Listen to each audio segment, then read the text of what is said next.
저는 그동안 코비드 19로 인한 어려움을 생각하면서 풍랑 속에서라는 그런 제목을 가지고 5번 말씀을 전했습니다. 이 말씀을 해오는 중에 이 특별한 고난을 경험했던 그런 성경의 인물 한 분을 택해서 좀 깊이 들여다보면 좋겠다, 그런 생각이 들었습니다. 태어나서 고생 없이 산 사람은 아무도 없습니다. 역사가 기억하는 사람들은 모두 특별한 역경을 딛고 무슨 일인가를 이루었기 때문에 역사가 기억하는 것이지요. 성경의 인물들도 마찬가지입니다. 노아부터 시작해서 사도 요한에 이르기까지 성경의 인물들은 모두 만만치 않은 고난을 겪었던 사람들입니다. 고난에 꺾인 사람이 아니라 고난을 딛고 정금 같은 인격과 영성으로 빚어진 사람들, 그분들이 성경에 그 이야기가 나와 있는 것이지요. 그 많은 인물들 중에 누구를 생각해 볼까, 누구에게 집중하면 좋을까, 며칠 동안 생각하고 기도하는 중에 모세의 이야기를 하기로 정했습니다. 가장 중요한 이유는 이제 사귐의 소리, 이제 내일부터 3달 동안 민수기와 신명기를 읽게 되는데요. 그 주인공이 바로 모세입니다. 민수기는 광야에서 38년 동안 있었던 이야기를, 그 중에 몇 개 이야기를 소개하고 있는 것이고요. 신명기는 모세의 고별 설교입니다. 그래서 우리 사귐의 소리에서 읽고 있는 그런 내용에 맞춰서 모세의 이야기를 몇 주가 될지 모르지만 앞으로 하나하나 보아가면서 모세가 어떤 어려움을 당했고 어떤 믿음으로 살았는지를 좀 돌아보려고 합니다. 구약 성경의 대표 인물이라고 하면 말할 것도 없이 모세고요. 신약 성경의 대표 인물은 예수님입니다. 물론 예수님에게 인물이라는 말을 쓰면 되지는 않지요. 왜냐하면 예수님은 사람이기만 한 분이 아니기 때문에 그렇죠. 유대인들은 모세에 대해서도 비슷하게 생각을 합니다.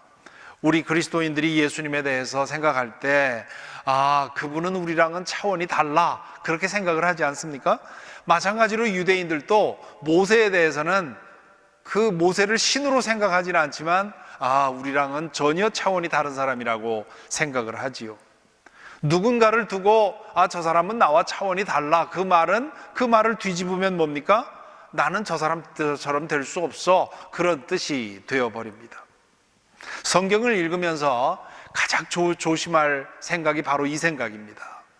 하나님의 아들 예수님조차도 육신을 입고 오셔서 우리에게 교훈과 모범을 보여주셨습니다. 제자들에게 예수님은 당신처럼 생각하고 당신처럼 행동하라고 자주 말씀하셨죠. 예수님도 우리가 닮고 배워야 할 대상이라면 모세는 뭐 더 말할 것도 없죠. 모세는 가장 탁월했던 인간 중에 한 사람입니다.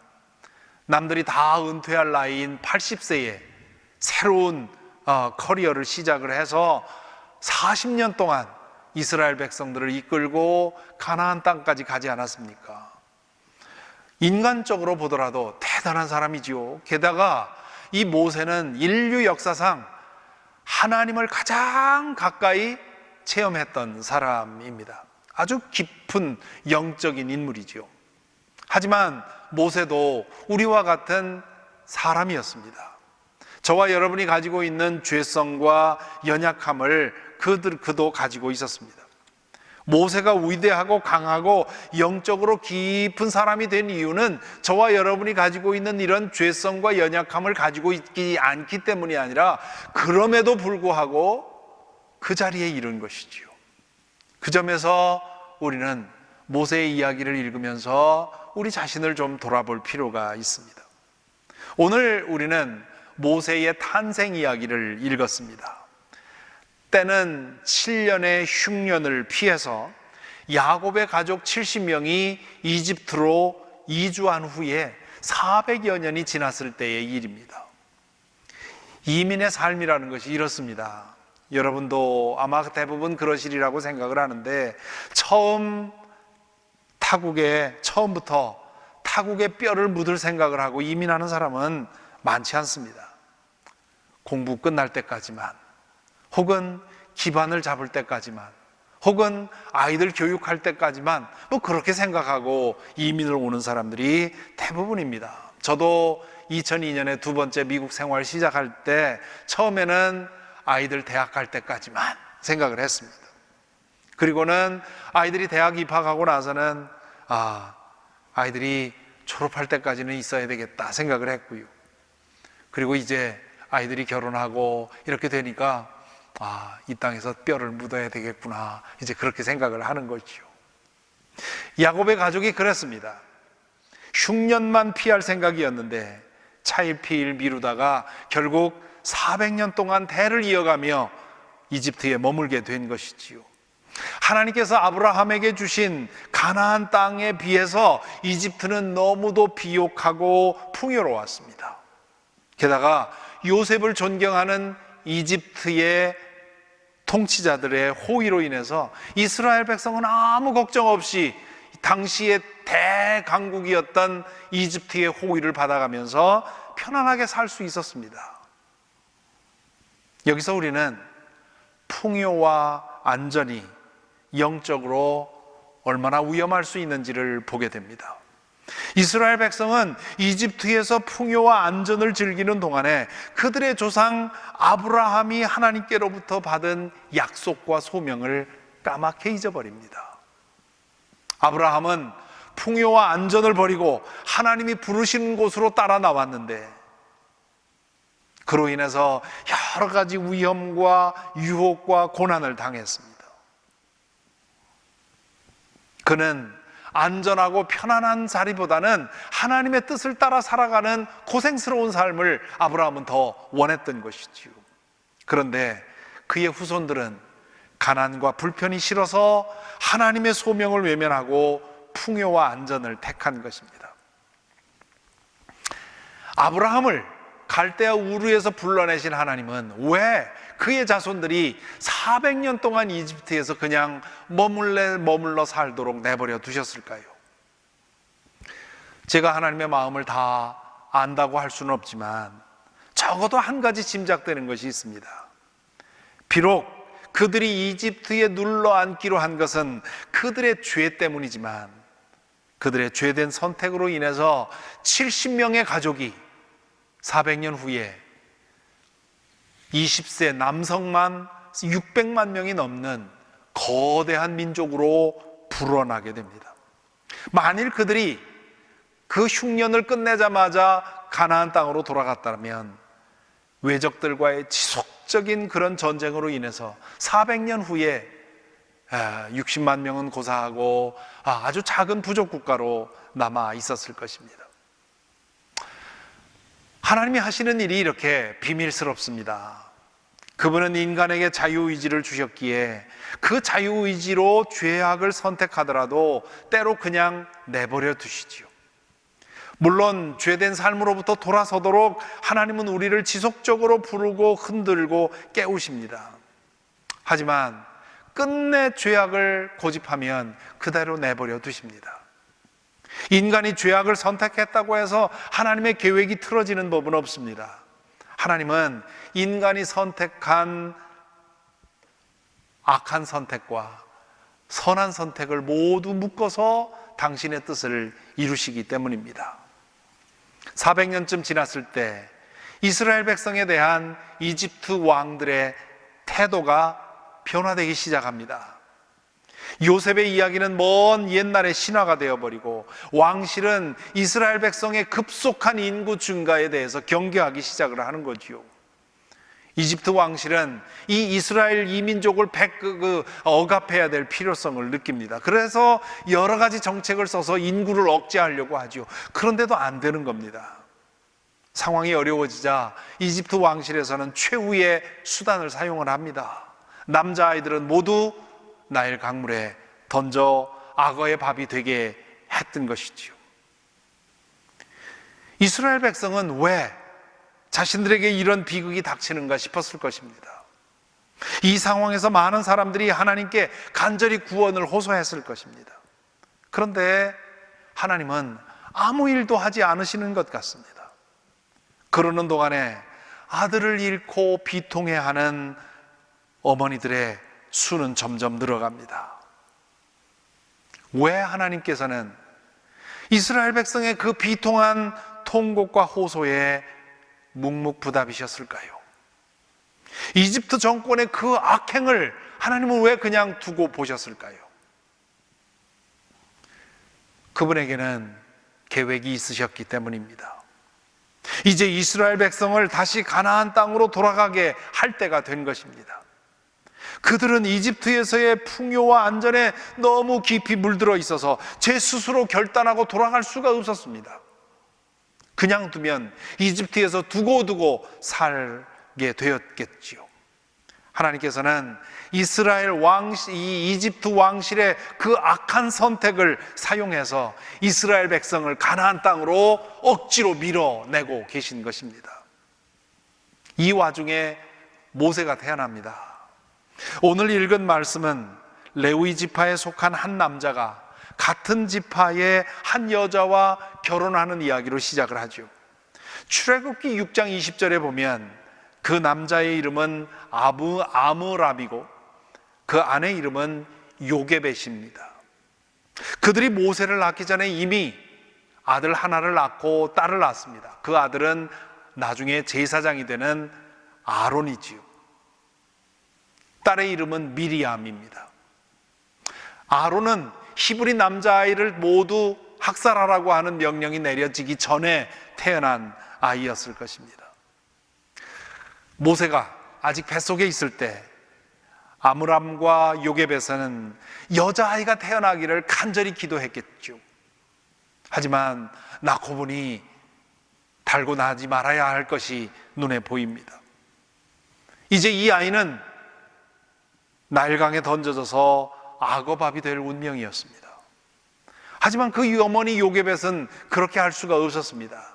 그 대목을 오늘 본문은 이렇게 적어 놓았습니다.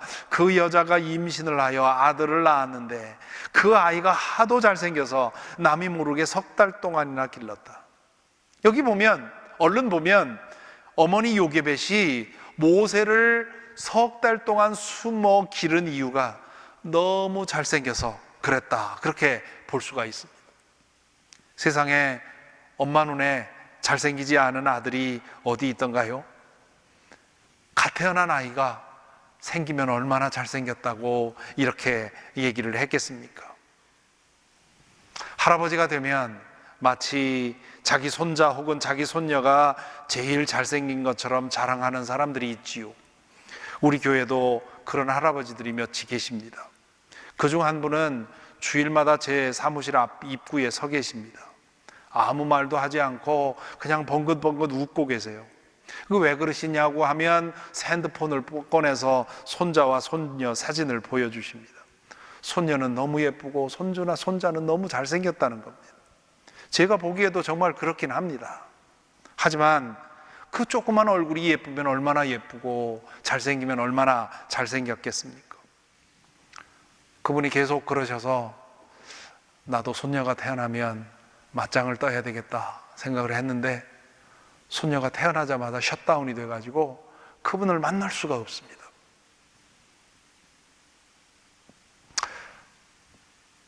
그 아이가 하도 잘생겨서 남이 모르게 3달 동안이나 길렀다고 하는 이 말은 아기 모세의 외모가 특별했다는 뜻이 아닙니다. 첫 3개월 동안 아이들은 계속 얼굴이 바뀝니다. 이 말은 어머니 요게벳이 모세를 통해서 뭔가 특별한 것을 느꼈다는 것이지요. 나중에 펼쳐진 모세의 인생 여정을 보면 그랬을 가능성이 큽니다. 그는 하나님의 특별한 계획 속에서 준비된 아이였습니다. 그렇다면 요게벳이 그 사실을 감지할 수 있도록 어떤 사인을 주셨겠죠. 뭔지 그 이유를 알 수 없는, 그렇지만 이 아이는 꼭 살려야 되겠다고 하는 그런 마음이 요게벳에게 들었다는 뜻입니다. 하지만 언제까지나 그럴 수는 없었습니다. 3달 동안 아이를 숨겨 기르면서 요게벳은 여러 가지로 궁리했겠죠. 그러나 연약한 한 여인의 힘으로 도무지 방도를 찾을 수가 없었습니다. 이 이야기를 읽다 보면 왜 여기에 아버지 얘기는 안 나오는지 궁금하지요. 아이를 저질러만 놓고 아무런 책임을 지지 않던 우리 옛날 아버지들, 그런 아버지들 생각을 하게 됩니다. 어쨌거나 어머니 요게벳은 아들을 살릴 방도를 찾지를 못합니다. 결국 그는 갈대로 만든 상자 하나를 구해서 물이 새 들어오지 않도록 역청과 송진을 바르고는 그 안에 아기를 담아서 나일강에 띄워보냅니다.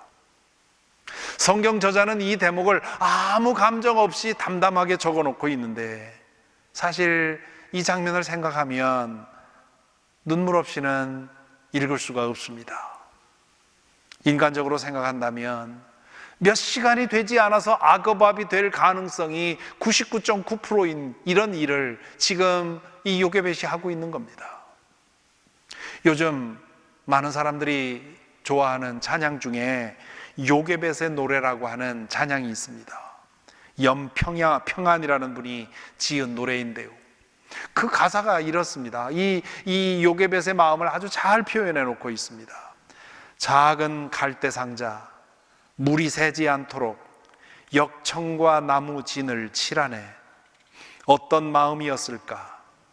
그녀의 두 눈엔 눈물이 흐르고 흘러 동그란 눈으로 엄마를 바라보고 있는 아이와 입을 맞추고 상자를 덮고 강가에 띄우며 간절히 기도했겠지. 정처 없이 강물에 흔들흔들 흘러내려가는 그 상자를 보며 눈을 감아도 보이는 아이와 눈을 맞추며 주저앉아 눈물을 흘렸겠지. 너의 삶의 참 주인, 너의 참 부모이신 하나님, 그 손에 너의 삶을 맡긴다. 너의 삶의 참 주인, 너를 이끄시는 주 하나님, 그 손에 너의 삶을 드린다. 자신의 능력으로는 더 이상 아들을 보호할 수가 없어서 그의 운명의 모든 것을 맡기고 떠나보내기로 마음먹은 것이지요. 그것은 곧 하나님의 처분에 맡기는 행동이었습니다. 그 하나님이 그 아이를 어찌하실지 그는 알지 못했습니다. 하지만 요게벳은 자신으로서는 할 수 있는 일이 더 이상 없어서 그 아이의 운명을 하나님의 손에 맡기고 떠나보낸 것입니다. 갈대 상자에 실려 내려가던 어린아이는 마침 나일강으로 산책 나온 이집트 공주에게 발견이 됩니다. 공주는 그 아이를 보고 불쌍히 여겼다고 오늘 성경은 기록하고 있습니다. 하나님께서 그 공주의 마음을 만지신 것이지요. 그는 많고 많은 이 희생되어 가고 있는 히브리 남자아이 중에 하나 정도는 살려도 상관없다고 생각을 했겠지요. 그때 미리암이 요게벳을 유모로 소개했고, 요게벳은 죽은 것이나 다름없는 아들을 다시 품에 안게 됩니다. 이 이야기를 통해서 우리가 주목할 믿음의 진실이 있습니다.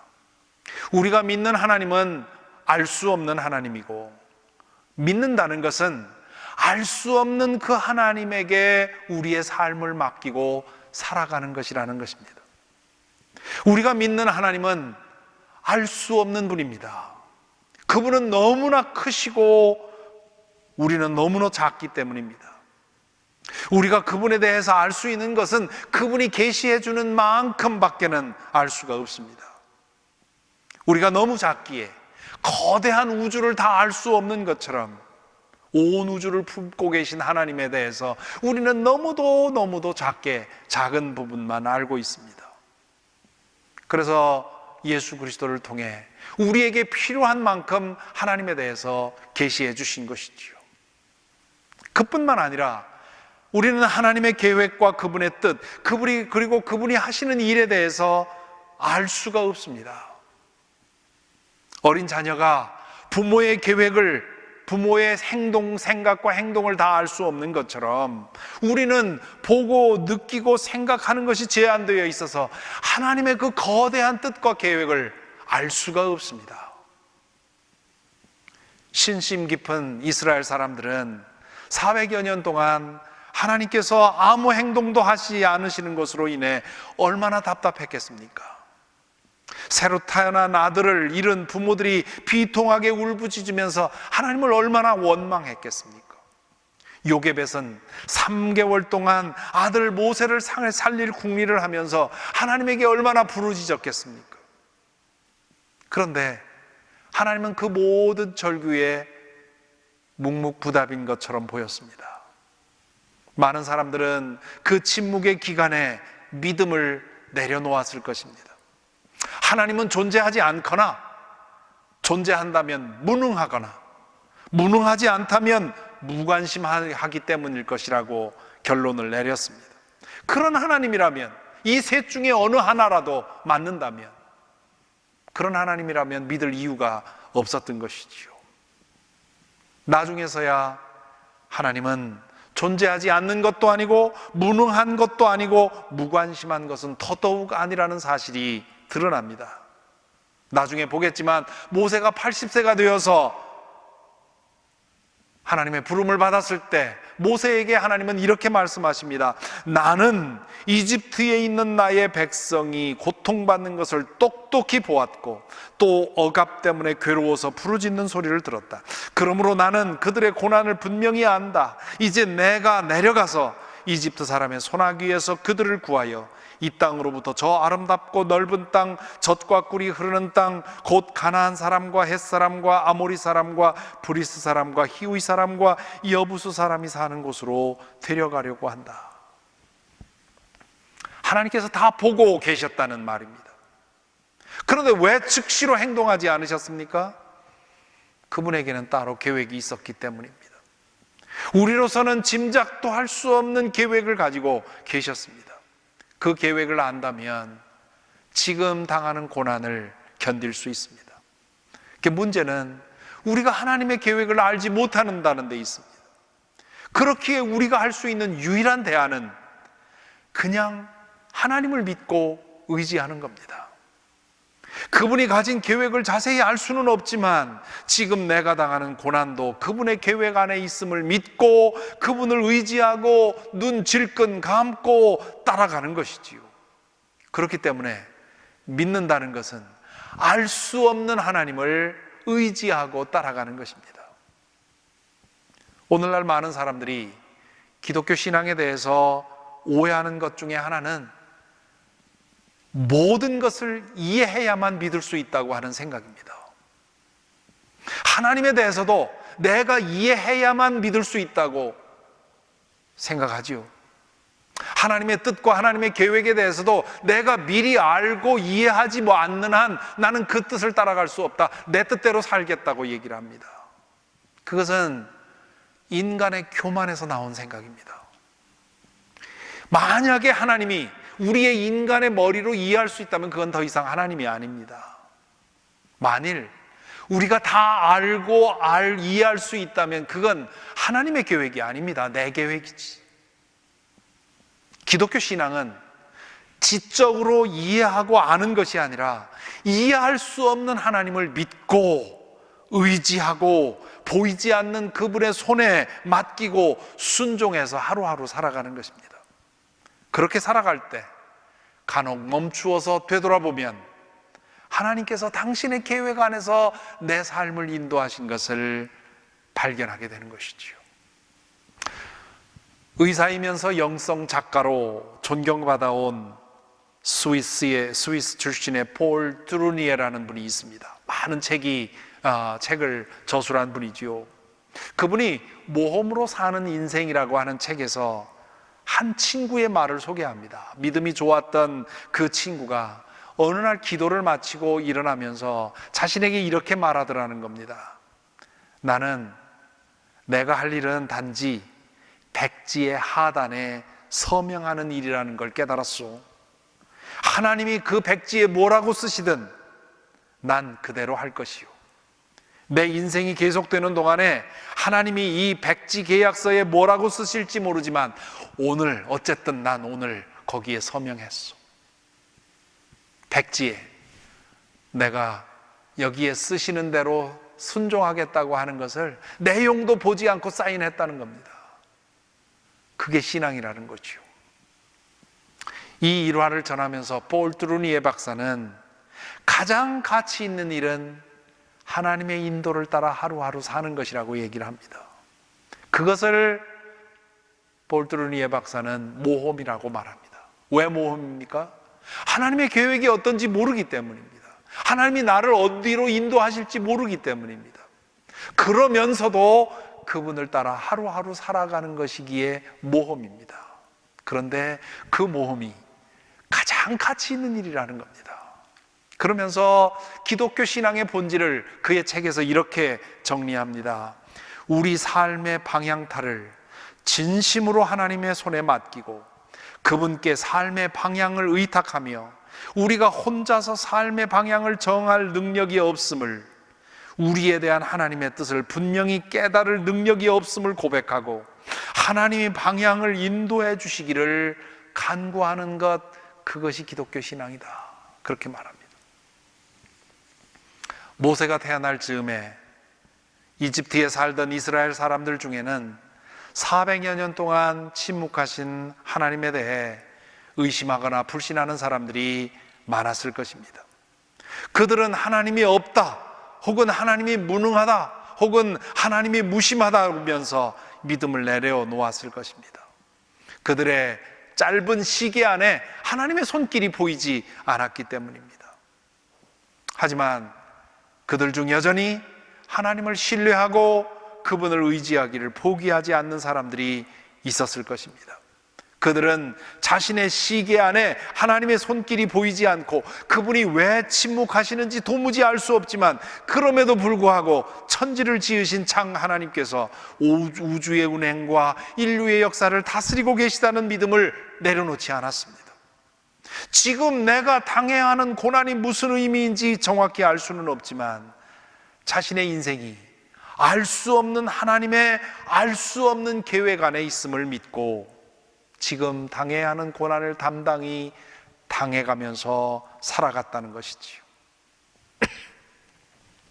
요게벳이 그런 신앙인 중에 한 사람이었을 것입니다.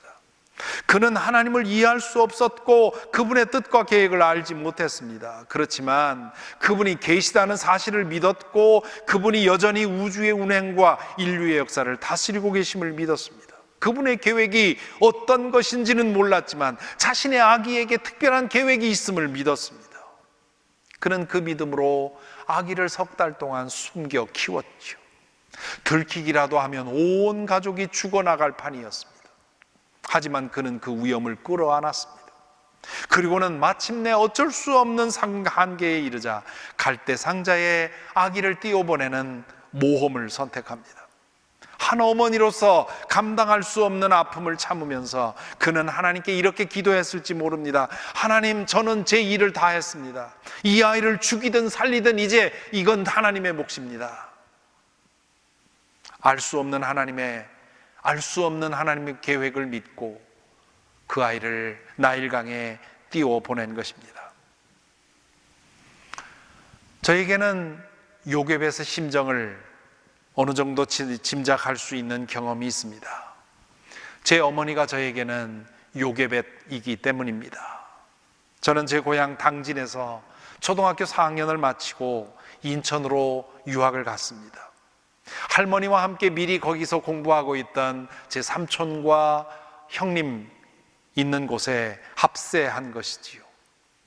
고향을 떠나던 날 이른 새벽에 어머니는 인천 식구들이 먹을 음식을 가득 싸서 목이 깔리도록 머리에 쥐고 2시간을 걸어서 저를 데리고 부두로 가셨습니다. 그렇게 어머니는 저를 떠나보내셨습니다. 제 아들이 초등학교 5학년쯤 되었을 때 생각해 보았습니다. 내가 만일 어머니였다면 저 어린애를 그 멀리 떼어보낼 수 있었을까? 당시 당진에서 인천은 지금 미국에서 한국만큼이나 멀어 보였습니다. 그래서 어느 날 어머니께 여쭤보았어요. 엄니는 5학년짜리 어린애를 어떻게 그렇게 멀리 떠나보낼 수 있었대? 그랬더니 이렇게 답하십니다. 그날 부두에서 돌아와서 부엌에 숨어서 한나절을 울었다. 저는 제 어머니를 매우 강한 분으로 생각을 했었어요. 어린 아들을 배 태워 보내고 부엌 한 구석에서 혼자 울고 있는 어머니는 상상도 하지 못했습니다. 어머니께서 저를 떠나 보내실 수 있었던 것은 어머니로서의 아픔을 견디셨기 때문에 가능한 일이었습니다. 그리고 그때의 어머니의 마음은 요게벳의 그것과 비슷했을 것입니다. 당신이 신뢰하고 의지했던 그 하나님께 저를 떼어 보낸 것입니다. 아들의 운명을 하나님께 맡긴 것이지요. 그렇게 어머니가 품어 안은 아픔 때문에 오늘의 제가 있습니다. 우리가 믿는 하나님은 알 수 없는 분입니다. 너무도 크시고 너무도 깊으시기 때문에 우리 인간으로서는 알 수가 없습니다. 그 정도로 크고 깊으신 분이기에 우리는 그분께 우리의 인생을 맡길 수 있습니다. 알 수 없는 그 하나님은 믿을 만한 분입니다. 신실하신 분입니다. 그것이 십자가를 통해 보여주신 그분의 마음입니다. 그분은 무능하지도 않고 무심하지도 않으십니다. 죽은 자들 가운데서 예수 그리스도를 살려내신 그 하나님은 십자가를 통해 우리 각자를 끝까지 사랑하신다는 약속을 보여주셨습니다. 믿는다는 말은 그 알 수 없는 하나님을 끝까지 믿고 의지하는 것입니다. 나의 시계 안에 그분의 손길이 보이지 않아도 그분의 큰 그림을 믿고 나에게 주어지는 일들을 감당하는 것입니다. 우리는 다만 우리 개인의 일생에만 관심을 두고 살지요. 하지만 하나님은 영원하고 거대한 계획 안에서 우리 한 사람 한 사람의 인생을 만들어 가십니다. 그렇기 때문에 때로 하나님은 너무 느려 보이고 무심해 보이고 때로 야속해 보입니다. 그럼에도 불구하고 그분의 선의를 믿고 매일매일 그분께 맡기고 살아가는 것입니다. 그렇게 살아갈 때 때로 우리가 돌아온 길을 돌아봅니다. 믿음으로 산 사람들은 그럴 때마다 감사하게 됩니다. 하나님께서 나를 이렇게 인도하셨구나. 그때 그래서 그랬구나. 그때 그것도 은혜였구나. 모든 것이 그분의 은혜로구나 고백하게 되는 것이지요. 이렇게 믿음의 여정 중에 시시때때로 하나님께서 자신의 삶을 인도하시고 이끌어 오심을 확인하면 더 깊이, 더 착실히 그분께 자신을 맡기고 살아가게 됩니다. 이렇게 사는 사람은 어떤 일을 당해도 흔들리지 않습니다. 일이 잘 풀린다고 교만해지지 않고요, 일이 잘 풀리지 않는다고 실망하지 않습니다. 때로 간절히 기도하는데도 하나님이 침묵하는 것 같아도 낙심하지 않습니다. 그 침묵도 하나님이 일하시는 방법인 것을 알기 때문이지요. 사랑하는 교우 여러분, 우리는 이런 하나님을 믿고 살아갑니다. 온 우주를 지으시고 운행하시는 하나님, 당신의 아들 예수 그리스도를 통해 영원한 사랑을 보여주신 하나님, 그분을 죽은 자들 가운데서 일으키신 하나님, 그분을 우리는 믿고 살아갑니다. 그러므로 그분의 손 안에만 있으면 됩니다. 그분이 인도하시는 길을 따라가기만 하면 됩니다. 그분의 뜻을 알 필요도 없고요, 그분의 계획을 찾을 필요도 없습니다. 매일 그분의 손에 맡기고 한 번에 하루씩 살아가면, 그러면 그분이 알아서 당신의 뜻을 이루어 가십니다. 그러면 걱정 없습니다. 때로 이해할 수 없고 견디기 힘든 일을 만나도 걱정 없습니다. 때로 죽음의 위협 앞에서도 걱정 없습니다. 우리가 믿는 하나님은 죽음을 넘어서는 분이기 때문입니다. 그분의 손 안에만 있으면 죽음도 문제가 아니기 때문입니다. 그 믿음으로 오늘 또 한 걸음 한 걸음 걸어 나가십시다. 죽이시든 살리시든 하나님 알아서 하십시오 라고 맡기고, 오늘 주어진 고난을 감당하고 오늘 주어진 은혜에 감사하면서 살아가십시다. 주님께서 아름다운 길로 우리를 인도하실 것입니다.